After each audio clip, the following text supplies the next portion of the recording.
بسم الله الرحمن الرحيم رب اشرح لي صدري ويسر لي أمري واحلل عقدة من لساني يفقه قولي.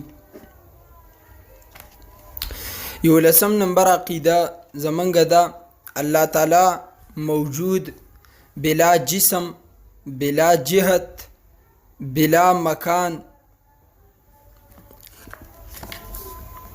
الله تعالی موجود دی. الله تعالی په وجود کې د خاص جسم د خاص مکان او د خاص جهت محتاج نه دی. وجه دا ده مکان د مخلوق د فاري صحیح شو. جهت زمونږ لکه زما جهت وس دلته دی. الله داسې یو خاص جهت نشته. الله هر جهت د شپږو جهاتو لره محیطم دی. بره ښکته مشرق مغرب شمال جنوب دی جهتونو لره الله جل جلاله محیطم دی. خدا نه دی چې په دې کې په یو خاص جهت کې الله موجود دی. یو بل خاص مکان څوک راوالی چې الله په دې خاص مکان باندې موجود دی. لکه بعضی صاحبان وی الرحمن علی العرش استوا. الله جل جلاله وی په عرش باندې مستوی دی. الله صرف عرش موجود دی. نو دا صرف عرش او عرش مکان دی. الله مکین دی. الله مکین جوړی عرش مکان جوړی خاص جهت جوړی چې الله په عرش باندې موجود دی. او وی د علم او قدرت په اعتبار سره په هر زګین کې الله موجود دی. دا اوس د دې خپل یو ذاتی خبره ده. ورنه من چې کوم عقیده وای چې الله موجود دی بلا جسم بلا مکان بلا جهت بلا زمان. څنګه قرآن کې الله سوی هو معکم الله ستاسو سره ته هر زګین کې وسی په قبر کې په اسمان کې په سپوږمۍ کې په نور کې په ځمکه باندې یو خاص جهت د الله جل جلاله د پاره نشته. نو زمونږ عقیده څه ده؟ الله موجود دی هر ځای موجود دی. ما یکون من نجوا ثلاثه الا هو رابعهم ولا خمسه الا هو سادسهم. الله جل جلاله کدرې کس سرګوشي کې سلورم ورسه الله دی. که سلور کې پنځم الله دی. که پنځه کې شپږم ورسه الله دی. مشوره کوي پټه لګیای. دغه شان قرآن وی امنتم من فی السماء هو الذی فی السماء والارض اله. الله په ځمکه اسمان کې اله دی. دا یاد ساتئ. دا صاحبان چې دا کوم عقیده پیش کوي چې الله صرف عرش دی د دې په باره کې د دې هیڅ دلیل نشته. هر چې منګي په عرش منو په فرش منو هر زګین کې الله تعالی موجود دی. بلا مکان الله موجود دی. نو عرش خو یو مکان دی او الله مکین دی. او عقیده دا ده الله اکبر الله دارسن لوی دی. لکه مونږ چرته د منسپال پازو کې سوچ غور کړل مونږ وای الله اکبر لاس موچت کړ دنیا نم راټول کړ نامه باندې کې خو الله د هر سنه لوی دی. زدا غ الله بندگی کوم دی باندې ماته یو مسله را یاد شو. زمونږ اکثر عبادت کو منس کو خو که چرته د یو مسلې علت شمنګ ته بیا معلومات نه. لکه مثال تور سره امام صاحب منس کې غلط شي منګ پسې روسته سلفظ وایو سبحان الله. وس دی سبحان الله الحمدلله الله اکبر منګ نه وایو. وجه د سبحان الله په لفظ کې دنه موجود دی. هغه وجه سبحان الله معنی ده الله پاک دی ان النقص والنسيان د کموالی او د یرینا. او امام صاحب ته د دویم رکعت نه پاسې دی یا امام صاحب ته په دریم رکعت کې کېناستی تا نقص وکو یا ته پاسې دی تا زیادت وکو رکعت دی زیاد کو. والنسيان الله ګوره یره نه کوي تا یره وکړه. نو ترمذی شریف کې روایت ده صحابي کوفه کې هغه نه یره وشو د رکعت نه پاسې درستو پس خلک سبحان الله وایو. نو دی کې اشاره ورکړه چې تا کمې وکړه ته پاسې دی د دویم رکعت تشهود دی پرې خودو. امام ورته مخکې آواز وکړه سبحان الله الله د نقص او د یری نه پاک دی. هیره د الله نه کیږي. زه خو یو انسان یم زمانه خو کیږي. صحیح شو. اکثر موږ په دې الفاظو کې سوچ غور وکړو موږ ته پته بیا ولګي چې څومره پوری من خپل عبادت کو، په عبادت کې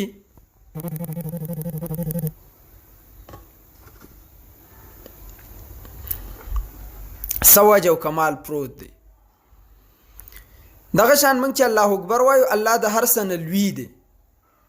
نو د عرش نه الله لوی دی، نو عرش مکین دی، الله مکان دی. چې الله د عرش نه لوی دی، لوی په مکین څنګه راځي؟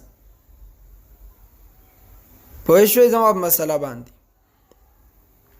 نو الله تعالی په خپل وجود کې، موجودېدو کې د جسم د خاص مکان او د خاص جهت محتاج نه دی. دی باندې زما تقریر موجود دی. عقیده این الله، الله چرته دی، په دی باندې مکمل بیان دی. 12 عقیده، الله تعالی ذات صفات حمیده سره متصف دی. حمیده صفات، ستایل شوی صفات، ښه صفات، ښکلي صفات چې ستایل شوي. صفات په 2 قسم دي، یو محکمات، دویم متشابهات. صفات محکمات هغه صفات چې د هغې معنی بالکل ظاهر او واضحي، چې معنی بالکل ظاهر او واضحي، هغې ته وایي صفات محکمات. مثال په طور سمع، اوریدل، د دې معنی بالکل واضح ده، ظاهره ده. بصر، لیدل، علم، قدرت وغیره، د دې اشیاء معنی، د دې صفات معنی بالکل ظاهره او واضح ده. صفات محکمات 2 قسم دي، یو ذاتیه دي او دویم فعلیه دي. صفات ذاتیه هغه صفات چې د الله تعالی سره موصوف دي او د دې ضد د الله سره موصوف نه دي. الله له دې ضد نشي بیانولی او دا ول بیانولی شي. مثال په طور دیتا یو الصفات مو یو دا ودی، لکه حیات د الله لپاره ژوند ویلی شي، خو د حیات ضد چې کوم دی مرګ دی، نو موت نشي ویلی. علم د الله لپاره ویلی شي، د دې ضد جهل دی، دا نشي ویلی. اراده د الله لپاره ویلی شي او د دې ضد عجز چې دی هغه نشي. د ارادې ضد تردد، بی یقیني چې دا د الله لپاره نشي ویلی. سمع د الله لپاره اوریدل ویلی شي، صفت سمع. د دې ضد چې کم کونوالی دی دا نشي ویلی. دغه شانتې د الله لپاره کلام ویلی شي او د کلام چې کم ضد دی ګونګافن، یعنی چاړه کېدل، دا نشي ویلی.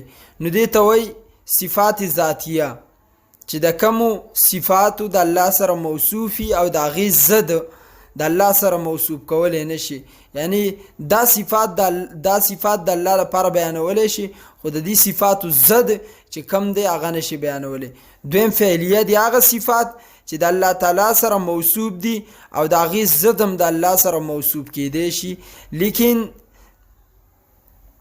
د دغه صفاتو ضد چې د دغه صفاتو واقع کیدل د الله تعالی نه په غیر باندې کیږي. لکه احیا، ژوند الله لپاره ویلی شي او دا په غیر باندې واقع کیږي. احیا، ژوند. اماتت، موت، دا د الله لپاره هم دی او په غیر باندې د دې وقوع کیږي. نو دلته وایي چې د احیا چې دی د حیات وقوع او د اماتت موت وقوع په مخلوق باندې کیږي، یعنی دا د مخلوق د پر راځي. دغه شانتي اعزاز، اذلال. اعزاز د عزت وقوع او د اذلال د ذلت وقوع دا په مخلوق باندې کیږي. دویم نمبر متشابهات، ما چې کوم اوله کې ذکر کړیو چې صفات په 2 قسمه دي. متشابهات هغه صفات دي چې د هغې معنی مبهم او غیر واضح نه، لکه د عقل د انسان د عقل رسایي هلته نه کیږي. د متشابهات هم 2 قسمه دي، یو غیر معلوم المعنی، غیر معلوم المراد. معنی معلومه نه او مراد معلومه نه، لغوي معنی معلومه نه او مراد شرعي معلوم نه، دیتا متشابه من کل الوجوه وی. لکه مقطعات حروف چې په قرآن کې راځي، الف لام میم، حا میم، الف لام را وغیره، دا د دې غیر معلوم المعنی، معنی معلومه نه ده او مراد شرعي معلوم نه دی. دویم نمبر معلوم المعنی غیر معلوم المراد. لغوي معنی خو معلومه لیکن مراد شرعي معلوم نه، دیتا متشابه من بعض الوجوه وی. لکه الله جل جلاله سم مصیباتی شروع وکي،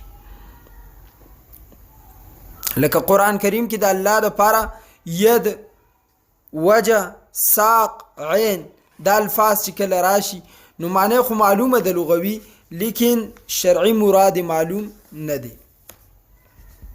اهل سنت 14 عقیده د اهل سنت والجماعت په نيز الرحمن علی العرش استوا، استوا علی العرش داس د الله تعالی د صفات متشابهات نه دی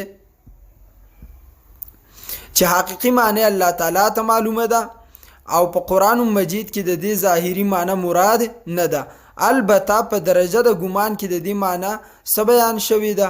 غالب علی العرش، الله په عرش باندې غلبه لري.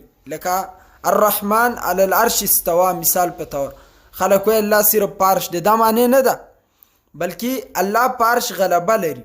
وجه د آیات پس منظر ته وکتې شي، هغه څنګه مثال په تور باندې په دنیا کې خلک وایي پلان کې زمونږ د ملک باچا دی، شهباز شریف، عمران خان، مولانا مریم نواز، دغه شانتی نور، منګ وایي دا زمونږ د ملک باچا دی. څوک وایي د دې ملک باچا پلان کې دی، پلان کې د هغه زګین باچا دی، پلان کې صفر طاقت، پلان کې صفر طاقت، دا الفاظ وایي کنه. اصل کې مسله داسې ده چې یو تاسو مثال په طور 3 هلکان دي، یو پلار وایي زما د پلار څه سیکل دی، دویم وایي زما د پلار څه سیکل هم دی او موټر سیکل هم دی، دریم وایي زما د پلار څه سیکل هم دی، موټر سیکل هم دی، موټر هم دی. د 3 هلکانو په مابین کې بحث راغی، وایي زما د پلار څه سیکل دی، ابل وایي زما د پلار څه موټر سیکل دی. سیکل هم ورسره دی خو سیکل نه یادوي، ولې د دې اولني د پلار څه موټر سیکل نشته، دا دویم هغه شی یادوي چې د اولني د پلار څه نشته. دریم به څه یادوي؟ زما د پلار څه موټر دی، موټر وجه د پلار څه هغه شی دی چې د اولنو د دوو د پلار څه نشته، نو د موټر یادوي.